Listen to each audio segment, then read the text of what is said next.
پیش خدمت ہے کہانی تین خواب۔ پرانے زمانے کی بات ہے۔ کسی ملک پر ایک بادشاہ حکومت کرتا تھا۔ بادشاہ بہت نیک اور خدا دوست انسان تھا۔ وہ ہمیشہ اپنی رعایا کا خیال رکھتا اور ان پر کسی قسم کا ظلم نہ ہونے دیتا تھا۔ بادشاہ کی اس نیکی کی وجہ سے رعایا اس سے بہت خوش تھی اور ملک میں چاروں طرف امن کا دور دورہ تھا۔ بادشاہ کی یہ عادت تھی کہ وہ ہر روز شام کے وقت پورے شہر کا چکر لگاتا اور رعایا کا احوال پوچھتا۔ ایک روز جب بادشاہ رعایا کی خبر گیری کے بعد محل میں واپس لوٹا تو وہ بہت تھک چکا تھا، چنانچہ وہ محل میں آتے ہی بستر پر لیٹ کر سو گیا۔ اس رات بادشاہ نے ایک خواب دیکھا کہ اس کے محل کے چھت پر ایک لومڑی الٹی لٹکی ہوئی ہے۔ بادشاہ جب نیند سے بیدار ہوا تو اس کے ذہن پر اس خواب کا بہت اثر تھا، جس کی وجہ سے وہ پورا دن پریشان رہا۔ بادشاہ نے درباری نجومیوں کو بلایا اور اپنا خواب بتایا، مگر سب اس کے خواب کی تعبیر بتانے سے عاجز تھے۔ چنانچہ اس نے پورے ملک میں اعلان کر دیا کہ جو شخص اس خواب کی تعبیر بتائے گا اسے منہ مانگا انعام دیا جائے گا۔ بادشاہ کا یہ اعلان سن کر بہت سے نجومی بادشاہ کے پاس آئے، لیکن ان کی بتائی ہوئی تعبیر سے بادشاہ مطمئن نہ ہوا۔ اسی ملک میں ایک شخص ایسا بھی رہتا تھا جو سارا دن یوں ہی بیکار بیٹھا مکھیاں مارتا رہتا تھا۔ اس شخص کا نام جمال تھا۔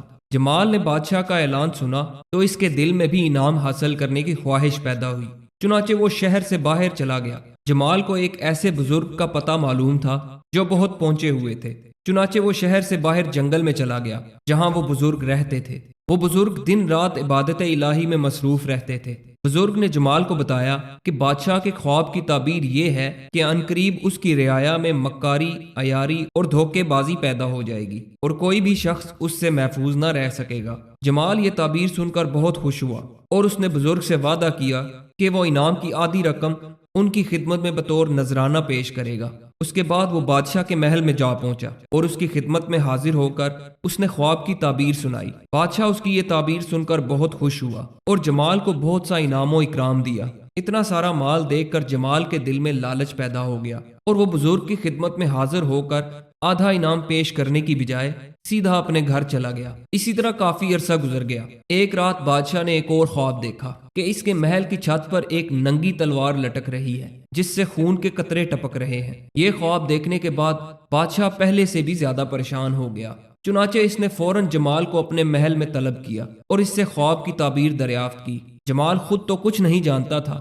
اس لیے وہ اسی وقت خواب کی تعبیر نہ بتا سکا۔ چنانچہ اس نے بادشاہ سے 3 روز کی مہلت مانگی اور بادشاہ نے جمال کو 3 روز کی مہلت دے دی اور ساتھ ہی یہ بھی کہا کہ اگر تم اس خواب کی تعبیر نہ بتا سکے تو تمہارا سر قلم کر دیا جائے گا۔ اب تو جمال عجیب مصیبت میں پھنس گیا تھا۔ اسے یقین تھا کہ جنگل والے بزرگ ہی اس خواب کی تعبیر بتا سکتے ہیں، لیکن وہ دل میں یہ سوچ رہا تھا کہ وہ ان بزرگ کے پاس کس منہ سے جائے گا۔ وہ ان کے حصے کی رقم تو پہلے ہی ہڑپ کر چکا تھا۔ آخر 2 دن سوچنے کے بعد وہ ہمت کر کے پھر بزرگ کے پاس پہنچا اور ان سے اپنے کیے کی معافی مانگی اور بادشاہ کے دوسرے خواب کی تعبیر دریافت کی۔ بزرگ نے جمال کو معاف کر دیا اور بادشاہ کے خواب کی تعبیر یہ بتائی کہ عنقریب دشمن ملک کی فوجیں بادشاہ کے ملک پر حملہ آور ہوں گی اور خوب خون ریزی ہوگی، چنانچہ بادشاہ کو ابھی سے اپنی فوج کو متحد کر کے مقابلے کے لیے تیاری کر لینی چاہیے۔ فتح انشاءاللہ اس کے مقدر میں ہوگی۔ جمال یہ تعبیر سن کر بہت خوش ہوا اور اس نے بزرگ سے وعدہ کیا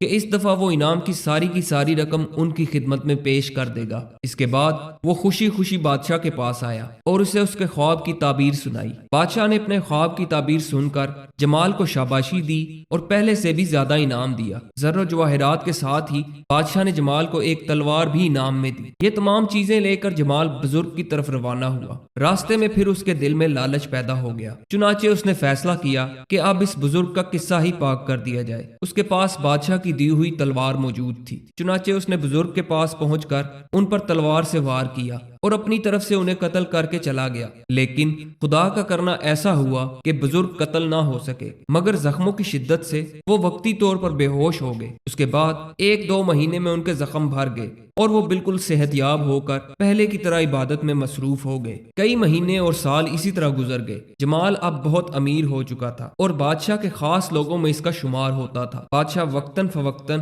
اسے تحفے تحائف دیتا رہتا تھا اور یوں وہ بڑی پرسکون زندگی گزار رہا تھا۔ پورے 3 سال گزرنے کے بعد ایک رات بادشاہ نے پھر ایک خواب دیکھا۔ اس مرتبہ بادشاہ کو خواب میں نظر آیا کہ ایک ذبح کی ہوئی بھیڑ اس کی چھت سے لٹک رہی ہے اور چند کڑیاں سونے کی طرح چمک رہی ہیں اور ان میں سے شعائیں نکل رہی ہیں۔ جمال نے بادشاہ کو پہلے 2 خوابوں کی جو تعبیر بتائی تھی وہ ہو بہو پوری ہو گئی تھی اور اسی کے مطابق حالات رونما ہو چکے تھے۔ اس کی رعایا میں حد سے زیادہ چالاکی اور مکاری پیدا ہو گئی تھی، لیکن بادشاہ نے حسن تدبیر کی بدولت انہیں راہ راست پر ڈال دیا تھا۔ اس کے بعد اس کے ملک پر دشمن کی فوجیں چڑھ آئی تھی، لیکن وہ چونکہ پہلے ہی مقابلے میں تیاری کر چکا تھا اس لیے اسے دشمن پر فتح حاصل ہوئی اور دشمن کو شکست دے کر اس نے ان کے ملک پر بھی قبضہ کر لیا تھا۔ اب اس کے ملک کی سرحدیں وسیع ہو گئی تھی اور رعایا خوشحال اور امن و سکون سے زندگی بسر کر رہی تھی۔ بادشاہ جمال سے بہت خوش تھا کیونکہ اس کی بتائی ہوئی تعبیر بالکل سچی نکلی تھی۔ چنانچہ جب بادشاہ نے تیسرا خواب دیکھا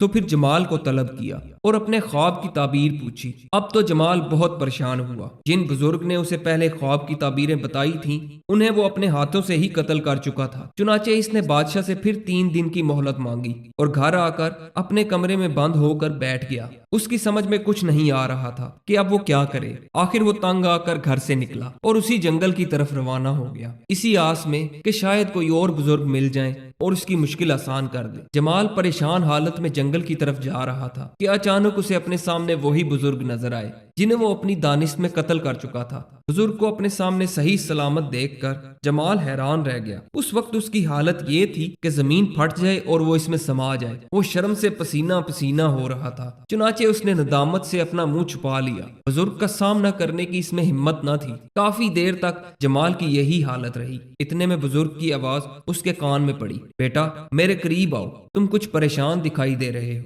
بزرگ کے ان الفاظ نے جمال کی ہمت بندھائی اور وہ دوڑ کر ان کے پاؤں میں گر پڑا اور روتے ہوئے ان سے اپنی حرکتوں کی معافی مانگی۔ بزرگ نے جمال کو ہاتھ سے پکڑ کر اٹھایا اور اپنے سینے سے لگا لیا اور اس سے آنے کا مقصد دریافت کیا۔ جمال نے بزرگ کو بادشاہ کا خواب سنایا اور بتایا کہ آپ کی بتائی ہوئی تعبیروں نے مجھے بادشاہ کی نظر میں بہت بڑا مقام عطا کیا۔ میں کچھ بھی نہیں تھا، لیکن آپ کی بدولت مجھے اتنا بڑا رتبہ ملا۔ بزرگ نے مسکراتے ہوئے کہا، جاؤ بادشاہ سے کہہ دو کہ اس کے خواب کی تعبیر یہ ہے کہ اب اسے کسی دشمن سے کوئی خطرہ نہیں اور اس کے ملک میں اب خوشحالی اور امن و امان رہے گا اور لوگ نیکی کی راہ اختیار کریں گے۔ جمال فوراً بادشاہ کی خدمت میں پہنچا اور اسے خواب کی تعبیر سنائی۔ بادشاہ اپنے خواب کی یہ تعبیر سن کر بہت خوش ہوا اور اس نے جمال کو بہت سا انعام دینے کے علاوہ اسے اپنا وزیر بھی مقرر کر لیا۔ اس بار جمال سارا انعام لے کر بزرگ کی خدمت میں حاضر ہوا اور ان کے سامنے زر و جواہرات کے ڈھیر لگا دیے۔ بزرگ نے اتنا سارا سونا اور چاندی دیکھ کر مسکراتے ہوئے جمال سے کہا، یہ چیز میرے کس کام کی بیٹا،